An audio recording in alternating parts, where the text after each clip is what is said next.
Today on Locked On Red Wings, we recap day one of training camp and we rebel against Derek Lalonde's will.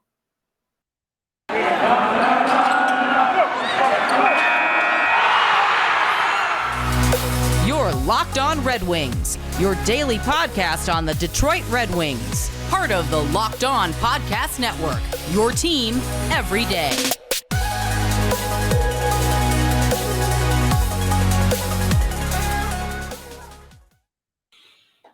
Welcome back to the Locked On Red Wings podcast. We are your hosts, Brian Fisher and Scotty Bentley. I am a podcast producer for WWJ News Radio. Well, Scotty is a freelance journalist for the Detroit News and host of Locked On Tigers. Also a guy who does really stupid things with his hands during the intro sequence because I can see them. He cannot see me, but I can see him. And I don't know what you were doing there. I have no clue what you're even talking about. Yeah, okay, that makes sense. Today's episode is brought to you by BetOnline. BetOnline has you covered this season with more props, odds, and lines than ever before. BetOnline, where the game starts. Today's going to be a simple episode, guys. Day one of training camp happened on Thursday, and we're going to talk about it. They talked to coaches, they talked to players, and we're going to talk about the things that they talked about. Pretty straightforward. I'm so amped. Oh, I mean, there was some great video that came out of training camp. I mean, let's start off with that, first of all. Soderblom? Yeah, let's start off with Soderblom. Soderblom? Galley. Nice little backhand action. Top shelf, mom piece of peanut butter right there. Listen, and again, it's training camp, but we are so deprived for hockey that we look at this little camp and we go, that's a Hart Trophy winner right there. Here he comes. Man, that play was nasty. Objectively, that play was nasty. I don't care. You're not gonna contain me. That play was filthy.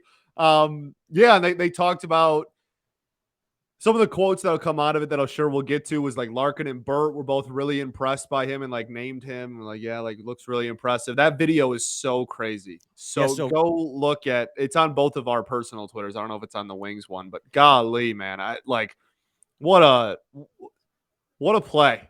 And again, first day of training camp, whatever. People are going 50%, whatnot, whatever. Objectively, looked dang nice. He's huge. Okay. But he is massive. If Soderblom's 50% is that much better than those guys' 50%, that's still pretty wide margin. Yeah, but then you start getting into maybe that was Soderblom's 80 and everyone else is 40. Okay, but does that fit your narrative, Scotty? Correct. Yeah, the narrative, that's all that matters. We're in training camp. All that matters is the narrative. No, but for real though, he looks really nice, and I think I need him getting significant minutes in Grand Rapids. I've decided that's what I need this year. I need him to be getting a legitimate look in GR this season. And even, if he's just lights it up like crazy and you want to talk like end of the season, whatever, then that's a different conversation for the Wings. But I think that is what I have decided that I need. I need him. Doesn't matter, not opening night, end of the season, whatever. At some point this year, I need him getting a legitimate look and legitimate playing time in Grand Rapids. I think that's a very reasonable thing to ask for, and I think that's what is probably going to happen. I think he's going to be getting legitimate from day one. If he's not on the NHL roster, he's going to be getting legitimate playing time at Grand Rapids. The NHL roster. Listen, I don't know, man, because. Again, not trying to get too excited. Don't go crazy on me. I'm going wild, man. But, so the video was tweeted out by Brad Galley of Channel 7. He recorded it. He tweeted it out, and it's a 3-on-3 skirmish in one zone. And Soderblom single-handedly possessed the puck. Remember a couple years ago when Gustav Nyquist circled the zone in overtime against the Ottawa Senators 3 times before he scored? It was in that essence where Soderblom was just going around the outside, maintained possession, was able to easily outmuscle his opponents. That's literally what it looked like. He just went and knocked the stick right out. He cut in front of the net, and then he just simply backhanded it. And my favorite part of the whole sequence isn't him possessing the puck or him scoring the goal, but after he scores, watching Bertuzzi and Larkin arms up in the air because they're on the same team, skate up to him and hug him, and just looking at the height difference. Legitimately, huge. Larkin and Bertuzzi looked like children compared to him. He looked huge, dog. He was massive. Oh my goodness, I can't wait. Listen, we've seen highlights in the Swedish Hockey League of of what he's got working for him. But it seems as if, and again, this is just training camp, so you don't want to take too much away from it. And as excited as I am over the 6th-round pick and how he has developed, you got to make sure you stay objective, and this is just training camp. But the fact that at training camp, he's out muscling and outperforming other guys to this degree with his side, like we finally get to see on North American ice that for the first time, him combine his size, his hands, and his agility in one package, and just watched him dominate again. Day one of training camp. So I'm like trying not to get too excited, but like, listen, I'm watching that, and did I get a little excited? I got a lot excited. Yeah, I got a lot more than a little. It's exciting to see because one, it's that whole diamond in the rough mentality, right? He was a 6th-round pick from the Detroit Red Wings, and now look at him. He's one of the most exciting prospects to look at. And then maybe there's a little bit of an underdog thing working there with him being a 6th-round pick. But I mean, he's also a unicorn. He's a unicorn, 9 feet tall and skates like a forward. Like, yeah, he's gonna be sick. Like he stands out. He's gonna be awesome to watch. Like, yeah, that really riled me up right quick. I was that's a really nice play by him. Did everything really well, and I can't wait to. I hope he gets like maybe a little bit more of a serious look than we originally anticipated, maybe even in the preseason. Well, listen, now Lucas Raymond was the 4th overall pick, so I'm not trying to compare Lucas Raymond to Elmer Soderblom or Elmer Soderblom. I think it's actually Soderblom I'm hearing, but I think you're right. The fact of the matter is Lucas Raymond came into training camp last year and wasn't expected to make the team, outperformed everyone, and made the team, played top line minutes. Now, again, 6th-round pick to 1st-round pick, vastly different expectations. Well, they also piranha injury. But it can happen. So yeah, if he comes out as a phenomenal preseason is really where it's going to happen. During the exhibition games, that's when we'll really find out like how close is he. Because right now it's training camp, but that was exciting to see.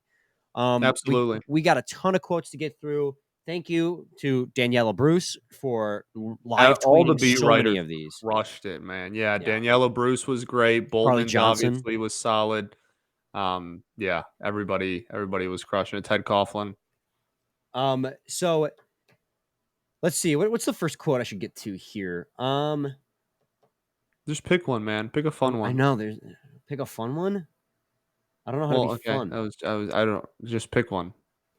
Say something. The pressure's too much now.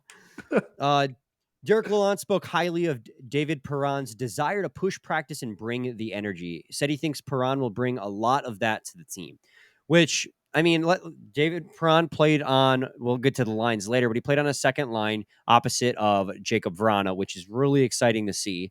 And that's going to be a lethal scoring line if that ends up being what the lines are going for. There's going to be a lot of juggling in the first few days of camp here, and we're not going to get the lines hammered out until, the season actually gets started. But David Perron bringing that veteran presence. I mean, he's loved on every single team he plays on. That's why he was an alternate captain for the Vegas Golden Knights.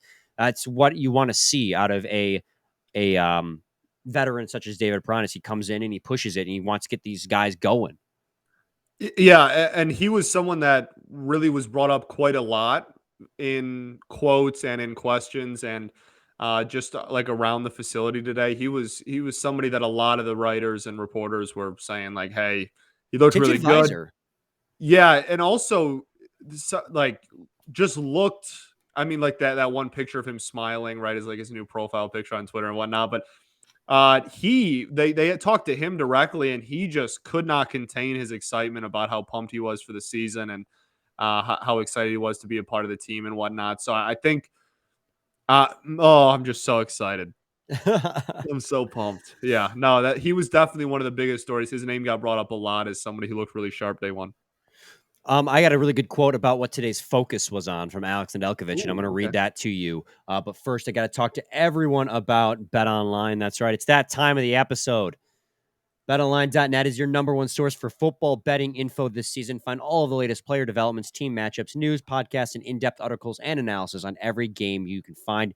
And as always, BetOnline remains your continued source for all your sport wagering information with live betting and up-to-the-minute scores for every sport out there. The fastest and easiest way to check in on all your favorite games and events, including MLB, MMA, boxing, and golf.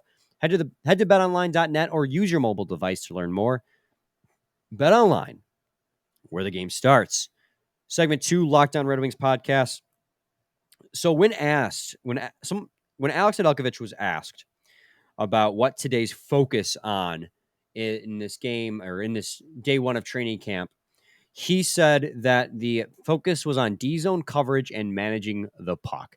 And that sounds so small. And I know every team does it, but to have that be the day one focus, I think says a lot about what Lalonde thinks this team needs to work on. Now, that's just, again, that is my interpretation.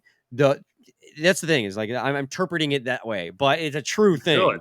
The defense was very poor last year. Yeah, you should interpret it that way. Yeah, he came in into the first day. The whole team is in the room together. He said, "All right, this is what we're working on." Yeah, I would say that's probably a sign.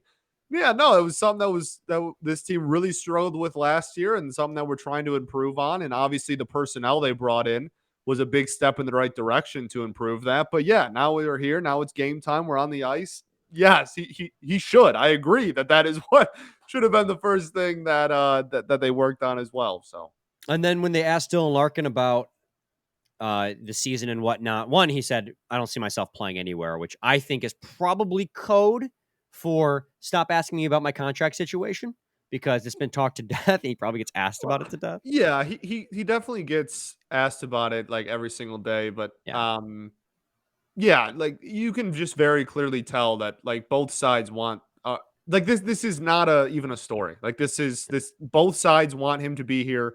He's gonna be here. It's just like until it actually pen hits paper, they're gonna keep talking about it. But like 2 years from now, we're not gonna be like, oh, remember like when Larkin hadn't signed yet, and everybody like this isn't an actual story. It's just people have to ask because he hasn't signed yet. And then Danielle Bruce says that he seems genuinely excited for a fresh start this season. He said he was impressed with Derek Lalonde and the message he's been able to send early on. And I think it was Carly Johnson who added on also and said that what Dylan Larkin liked about Lalonde's message was it was simple and clear. And I think that's it. I don't want to talk about implications as to what that could mean with Blashill, because I think that's unfair. But I think for the purposes with Derek Lalonde, I think that's something really early on that's really important, is to be on the same page with your captain. But if your captain is excited to have you on board, I think that's a pretty good sign early on that things are, I won't say click. I'm not going to read too much into it and be like, oh, it's going to be a great season. But if the captain's liking it and the captain seems like he's having fun and excited, that's a pretty good sign that communication between them is already established. Yeah, I don't even know if it's necessarily like yes, you're right about everything, but I think I usually am. It's more so okay, calm down. I think it's more so just like I think I think the Blashill thing just ran its course. I think that's just all that really means, is like Blashill ran his course, and like he was here and now he's not, and no hard feelings, but we need to see what new guys got, because what you were doing wasn't working. So like I think he probably just has optimism and is just excited about being able to try something new with someone new, because we kind of reached the ceiling, which was really not very high for being a ceiling, of what the last coach could do. Larkin said that he feels great too after his core muscle surgery at the end of last season. That one comes from Carly Johnson, which is great to hear. It looked like he was out there participating in full. So, I mean, that wasn't so much a question, but I know that sometimes with core muscle surgery, it takes longer. Like there's lingering after effects in the healing process. So it's good to hear. Hopefully that's like the true answer, or not like, I'm just going to tell you I feel good because I have to. Right. Yes, correct. Larkin also spoke on David Perron. He's hard to play against. He's a gamer. He's very. I can't hear the word gamer anymore, and just like hear it literally. By the way, he's very skilled. He wants the puck on his stick. I think he'll be a good for our younger players. Said he didn't like playing against him. Tipped his hat off to Perron's playoff gameplay. So I mean, just more praise for the veteran David Perron coming in, who I think is going to slide right into that middle six and just be a killer piece to really bring up the production there. Yep, absolutely. Yeah, I don't have too much to add there. 100% agree. Derek Lalonde on Dylan Larkin. We have a real captain. Said he reminds him of Stamkos' impact in Tampa, all about details, the team, and helps with everything on and off the ice. That one's from Brad Galley. And that's the second. So I also saw Danielle Bruce say the same thing about Lalonde, that Lalonde had said Larkin's a real captain. And I think Danielle Bruce added on that communication. Lalonde emphasized that communication was key between captain and coach, which just furthers on that communication, and Larkin's excitement leads me to believe that they're on the same page, at least this early on in the process. Again, day one of training camp. I will not stop stressing that enough, that we cannot allow ourselves to buy into, like, you can allow yourself to buy in a little bit of hype, because that's kind of the fun of training camp, but don't go playing in the Stanley Cup parade yet. But these are all reassuring things to read. No. Yes. Yeah, no, absolutely. Look, we're like part of the media. We're going to talk about quotes. So yeah. Okay, cool. Yeah. I mean, like, yeah, you nailed it. Correct. When asked about if he had a moment to like reflect on the fact that he was a head coach, Derek Lalonde said that he didn't have time to like think about it or really let it sink in, because he was just too busy making sure that the practice went off smooth, which feels like a very real thing that would happen. Like, I remember the first time. So I was an assistant coach for a house team one season, and our head coach, bad for those kids. I did too, to be honest. The head coach had to leave the tournament early because he had prior obligations. This is house hockey, so it's not like he was getting paid to do this. And he left me in charge at 18 during this tournament game. And it was the same thing. Like, I didn't have time to worry about whether or not, and I'm not trying to say I'm comparing myself to Derek Lalonde, but like you're so worried about making sure that you don't mess up and that things go smoothly. They don't have a second to go, oh crap, I'm in charge. Like, that's just, you're so inundated that your instincts just kind of come out. And I have a feeling that's probably something similar that happened to Lalonde, is all those years of instincts kind of just came out trying to run a practice, that maybe after he goes home and has a beer, he'll be like, oh crap, I'm head coach. I think he even said, he's like, I probably won't even feel it until after my first win. I think that's what he said. He's like, I probably won't even like really get the feeling of like, wow, I'm a head coach in the NHL until after his first victory. So, let's see. Carly Johnson asking Horkoff on the goalie situation. In Costa, they have a decision to make. Traverse City is the gauge and decide where is best for their development. Turn them into starters in the NHL, and that takes time. So just more conversation on where Costa could play, and basically saying that Traverse City is going to be the litmus test for Costa to see what he's ready for as a professional. He is going to be a professional, but it's just what level. And I think we talked about that a bit on yesterday's episode. Yeah, we did. I think I'm leaning Toledo. I think I'm leaning Toledo too. Like the starter at Toledo. I think that's where I'm leaning. But we'll see. Agreed. Let's get to this quote now. And this is where we're going to defy Derek Lalonde. We're going to rebel against him. So, of course, like everything that ever happens and players are on the ice, people are tweeting the line combinations. And Derek Lalonde came out and said, don't think too much about the line combinations. They're going to change every day. And to that I say, well, where's the fun in that? So we're going to microanalyze these line combinations and tell you why we think Derek Lalonde is either right or wrong. Segment 3 of Locked On Red Wings podcast. Segment 3 of Locked On Red Wings podcast. No, we're not going to microanalyze the lines, but we will talk about them because they do provide some interesting looks at to what Lalonde's initial thoughts on this roster makeup could be. Now, again, as he said, day one training camp, don't want to think too heavily on it. You want to do the offense first? I think the defense is more interesting. I think that's what people are going to be more interested in. Max Boltman tweeted that the lines were Bertuzzi, Larkin, Raymond, no brainer. Perron, Rasmussen, the Vrana, Kubalik, Veleno, Smith, Ernie, Suter, and Zadina. Now, 2 addendums before we talk about it. Sundqvist did not skate. He's dealing with a day-to-day thing. And Andrew Kopp is still recovering from surgery.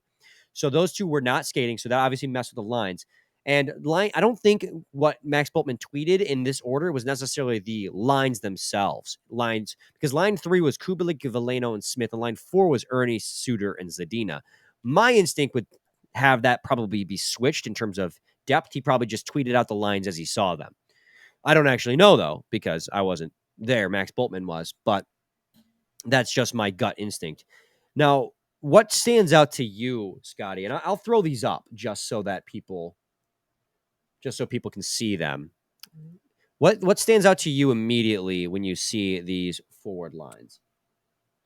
Giovanni Smith, third line winger, baby. Come on. I think besides that, the thing that sticks out to me immediately is the centers, just down the board. I think that's a pretty easy place to start. Larkin is obvious, but outside of that is when you start having some interesting conversations. I kind of like that second line, and not that Rasmussen's going to fill up the back of the net, but the other 2 will. So like you can afford to have just big body, biggest dude out there at center with that line, and just kind of, Rasmussen can just do the wreak havoc thing that maybe Bert does, but at the center position. Like I really, and again, like Kopp's going to be back, and this line may never exist in the regular season, but I kind of mess with it. I kind of really like the idea, right? The execution we'll see, but I like the idea of that line in principle. I think that's a pretty unique kind of combo there, just with 2 great, skill position goal scorers on the wings, and then just like big body Rasmussen in the middle. I really like that one. That was the first thing that could have jumped out to me. I agree with you, man. I think that Perron, Rasmussen, Vrana, now obviously, like you said, Kopp's going to be back first week of the season, and then that's going to be your second line center without a doubt. Yep. But it's more about the fact that Lalonde is putting Rasmussen in that 2C spot rather than Suter or Veleno, as if he maybe saw the second half of that season and watched Rasmussen come alive there and thinks, oh, well, maybe he has a little bit left in the tank. Now, Rasmussen down the line in that second half of that season played a mixture of wing and center, but he was on fire the entire time. So yeah, I like the idea of giving Rasmussen that opportunity, especially with his size, because I haven't given up on that 9th round pick. I don't think he's going to be a goal scorer, but I think overall, not 9th round. Yep. 9th overall. Yes. So I think that there's still a lot left to like about Rasmussen. I haven't given up on him by any stretch. I'm also interested in. So can I just really quickly? I also just like involving Suter, just like the opposite side of the coin there. We talked about Rasmussen. I think that the thing with Suter is that I think Suter's going to play with a lot of different people in camp and preseason, because he's not the 2C. He is not going to be a top 6 center. It's not going to happen. That's Larkin and Kopp, and you're not going to put Suter on the wing because you need center depth. So I think with that, I think he's going to get a lot of looks with a lot of different dudes, and that the wingers, the combination of wingers, at least in lines 3 and 4, are so kind of, like up for grabs, honestly. Like some of them are, jockeying for position and who's going to get more playing time and who's not. And I think part of that process is who plays the best with Pius Suter, because I think he is a lock for 3C. So I think this is just the start. I fully expect Pius Suter to play with a boatload of people and different combinations and such, because they want to see what the best situation is going to be at that third line. So that's when I look at this, I don't see like, oh, Suter's at fourth line. That's weird. I don't care about that. I think because he's going to be the third line center when Kopp is back. Like it's a guarantee. It's a lock. So I think that he played with Zadina today. How often is he going to play with Zadina? If that's a combination that works well in camp and in the preseason, Zadina might end up being the third line, right side or whatever. So I really do think that is more of what I'm looking at when it comes to really all the centers and who they end up playing with or that is what I'm looking. The centers is who they are playing with rather than like exactly what line they're on. See, I'm more interested in what's going to happen with Zadina this year. I think that's going to be a narrative that a lot of us are going to be closely following because I don't want Zadina on the fourth line. He's not built to be a fourth line player. He's at worst case a middle six forward. And I don't want him on wing with any other center that's not Andrew Kopp or Pew Suter because I don't know, man. He's such a tough nut. We've talked about him so much because he does have the goal scoring ability, but he's actually got a pretty good playmaking ability as well. It gets overlooked because people are always looking for the point production. But he's a pretty good playmaker as well. So it's waiting for him to break out of his shell, and I just don't want him to get buried because his development has been so poorly mishandled thus far in his career that people at 22 years old are already writing him off as a bust. I mean, I've had moments where my faith has wavered. So I'm really, really holding on hope that, I really want. Yeah, everyone is for sure. But again, like that's what makes this time of the year so fascinating is just taking a look at what the line combinations and such are going to be. Well, let's take a look at those defensive line combinations now that Max Bultman tweeted out. I'll give you a Chrome tab, but not the whole window. There we go.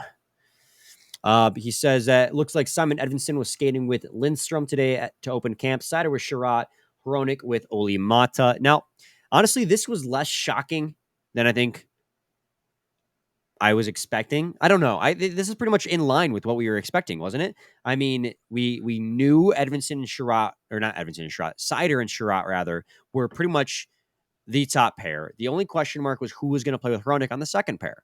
Was it going to be Simon Edvinsson or was it going to be Olli Maatta? And the reason why we talked about Olli Maatta being a good fit is because of the fact that Olli Maatta is a good defensive defenseman, while Philip Hronek has that offensive capability. So Olli Maatta could be his safety net to allow Hronek to play more his style.